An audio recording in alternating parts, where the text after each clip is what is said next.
Ever wanted to have a way of mass producing all sorts of enchantments through many of the different means without having to use villagers? Well, you also can be one to... Oh my god!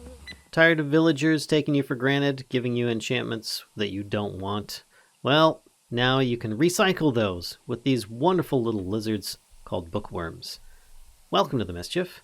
I'm Valen, and this is the Book Wyrms mod. You're going to want to start off looking in a forest. You may find some of these lovely little chaps wandering around, doing a little hiss through their gapped teeth. And if you want to get their attention, just hold a book, and you should get any that are nearby quickly coming to your aid, whether you need it or not, because that's their main food, whether it be for breeding or just for eating. Now, if you don't want to cage these guys up and you want to actually check out some of the stats, if you find a few of them, you could feasibly kill one of them and take the drops to actually make something rather useful. By killing them, they drop a couple different things. Depending upon the color of these little bookworms, you may end up getting some scales. On top of that, you may also get some raw bookworm meat. And you can take this meat to your local campfire and cook it up there, or you can even put it in your own furnace and make something called cooked bookworm, which is actually just as good as regular Minecraft steak from a cow.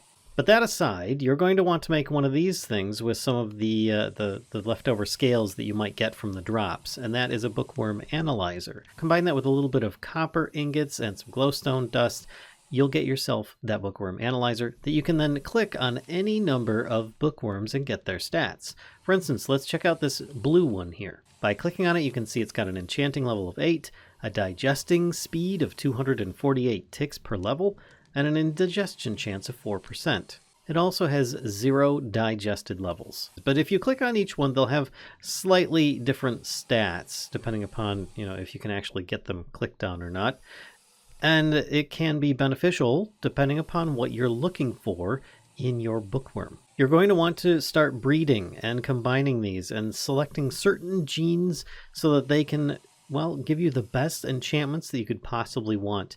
No more will you be reliant upon the whims of your villagers. So let's start with the first one here, Enchanting level 8. What does that mean? Well, you feed these guys books, which actually I've got some, so let's give some books, and they can start, making the baby bookworms, which then also will have their own stats that you can immediately see as well. And usually it's some kind of combination of the adults, depending upon what you have going on. You can see they're just littler versions and also very hungry for books, which you can use to help speed up some of their growth rate. But if we go with that first one, Enchanting level, that is going to be the number of levels they will need to have eaten in order to regurgitate a new enchantment. In this case, I'm going to be using an enchanted book of Piercing 4, and this is worth, I think, about 31 enchantment levels. So when I click on this guy, you can see it says digested levels 0. If I feed them one of these books, they munch it. And because I'm in creative, I didn't actually lose the book, but otherwise I would normally lose the book. And this is one way of recycling your enchantments for something that you may perhaps want, or just so that you can, hopefully get something better or different at least. Now, if I click on this again, you can see that they are digesting 30 levels, and they've already digested 1.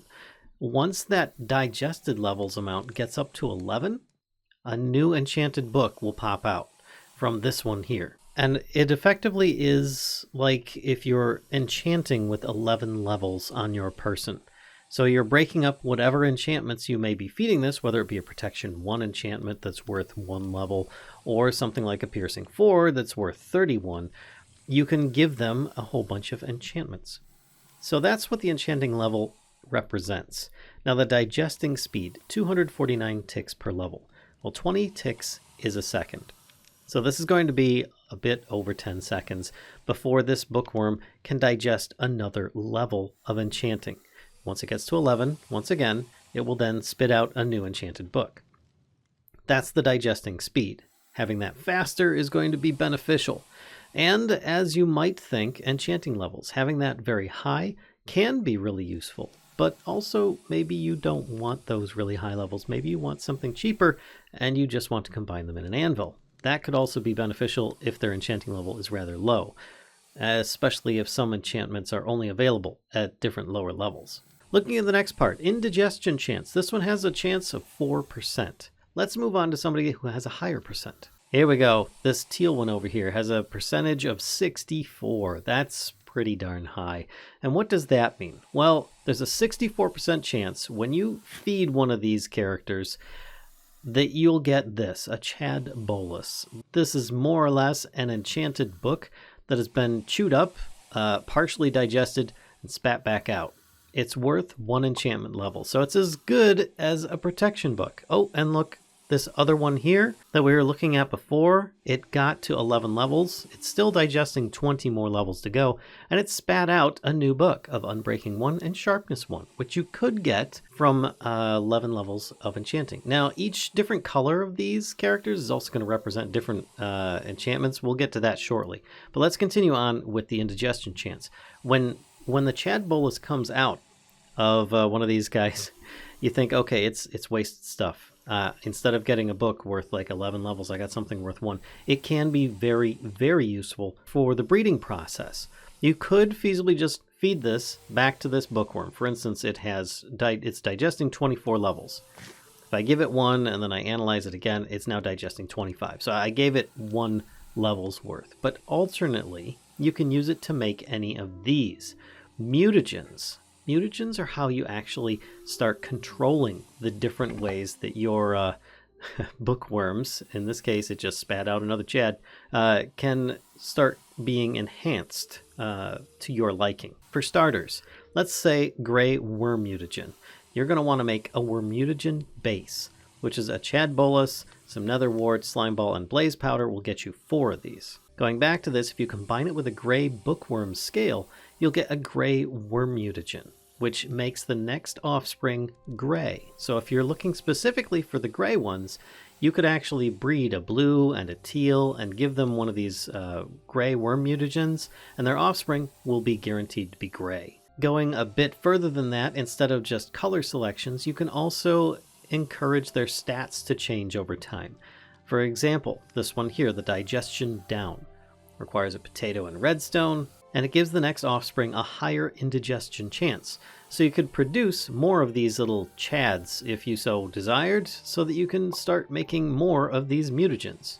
This next one here is a potato and glowstone dust, and that's a digestion up Wyrmutagen. This one gives the next offspring a lower indigestion chance, so they're less likely to give you these Chad Boluses and more likely to give you enchanted books, which is probably going to be what you want ultimately, and you'll only ever want maybe 1 or 2 of them to start giving you some of these chads to start with. And that digestion speed, if you want them to actually process these levels faster, like in this case 192 ticks, which is less than 20 seconds, you could actually speed that up by giving them one of these speed up Wyrmutagens and reduce that amount considerably. And just to give an example of how you give it to them, you just right click it on them. As I'm in creative, it did not get used up, but it normally would be.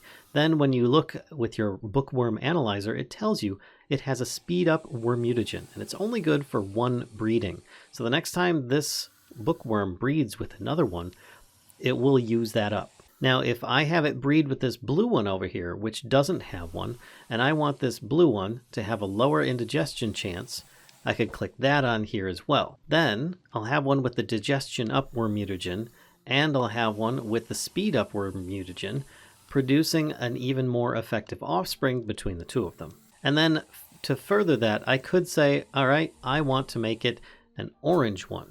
You could give it to 1 or both if you so desire. It all depends on you. But this would guarantee that the offspring will also be orange. So you can have up to 2 mutagens on 1 worm, and that's going to be one that affects the stats and one that affects the color. So you cannot have 2 colors or 2 stats on 1 worm, but you can put a combination on both of them. Just don't mix and match the colors, because they're more or less going to use one color or the other, not both. Continuing on, we've got the level down and the level up Wyrmutagens. These use emeralds and either redstone or glowstone in their recipes, and they're used to increase or decrease the different enchanting levels. The higher it is, the better enchantment you're going to get, but it also requires that many more enchanting level requisites in order to get there. So it's entirely up to you if you want to have a higher level or not. Most likely people are going to want something around level 30 just so they can get the max level enchants. But you can also have it go higher than that, or you could just get a whole bunch of smaller ones and enchant them together. Then of course there's the Stasis Wyrmutagen. This one will copy the worm stats to the next offspring, so you can actually keep the same level or something of that nature, and you can also perhaps change it to a different color or something if you get one that you really like. And remember, the Stasis Wyrmutagen only works to copy the stats, it does nothing to do with the colors. Now something else you should know about the Chad Bolus real quick is that you can also craft it into a Chad pie and get yourself at least a little bit of your own snack off of those if you so desire. Alright, so this one here, this chunky one in the front, it's been giving me some enchanted books, but it's stopped producing any. If I click on here, you can see it's digested 9 levels. It's an enchanting level of 11. It still has 2 more levels to go, but it's not digesting anymore. So you could refeed it some of the enchanted books that it produced, you could give it some Chad Boluses, you could give it different enchanted books, and it will add on to the 9 that it is already digested. Once you feed any of these characters, they should stay in world, you don't need to worry about them despawning, but if you have not interacted with any of them in any way, shape, or form, then you might have them despawn like regular vanilla animals. Now, if you have 2 specific worms, let's say the teal and the blue one here, with 2 different stat sets, if you breed them together, they'll likely keep similar stat sets between them, or at least a slightly offshoot of them. If you have them maxed out and you start breeding them, and by maxed out, I will say, let's say level 30, you can have them be much higher level than that, but let's say level 30 with a 0% chance of indigestion and a digesting speed that's really low, and you have these 2 breed together and they both have similar stats, they'll produce offspring that should also be very similar, even without using any kind of stat enhancing options. Now there is something else about these little bookworms besides your plain ones and the different colors. So you've seen some of the colors, and you've seen that sometimes you can produce random colors just by breeding them together, even if you don't have colors specified in here. But what do the different colors mean? Well, your gray ones here will get you just about any enchantment. They're a mixture. They won't guarantee you to get any one type or anything like that, but they do pull from the entire pool of enchantments. Reds, on the other hand, they can produce enchantments for melee weapons, like swords and such. If you're looking for sharpness or bane of anything, that's probably going to be what you're going to get. Orange ones down here can produce ranged enchantments for things like bows and crossbows. Green can produce things for tools, like pickaxes or shovels. Blue can produce enchantments for armor or shields. Teal can produce enchantments for fishing rods and tridents. And purple can produce enchantments for some miscellaneous mods. If you have some extra mods in a mod pack or something like that, it's got a higher chance of getting some of those extra enchantments that you might not normally find. Otherwise, if there aren't anything specific in there, they'll act just like the gray ones here and kind of pull from a generic pool of just about everything. Now, there's a very low chance that, well, let's just say that I've spawned well over 100 in this case, and you might find some with a bit of a glint in their eye. Just know that these ones are extra special. You have a chance of getting some enchantments that you normally would not get from any of the other types, and they're well worthwhile breeding up. If you do get any more of them, though, you can help to increase their chances of becoming a little bit more populous than the other mass amounts that you might find everywhere. And if you breed them together with each other, you'll have an even better chance of getting more with glowing eyes. But anyway, that just about does it for today. I hope you enjoyed this little bit by bit on Book Wyrms, a wonderful mod by Lykrast from the past brought to the present. If you enjoyed this bit by bit, I want to see more, please be sure to give a like, comment, subscribe, and as always, be sure to visit us on Twitch. We stream there regularly. Until next time, folks, I'll see ya.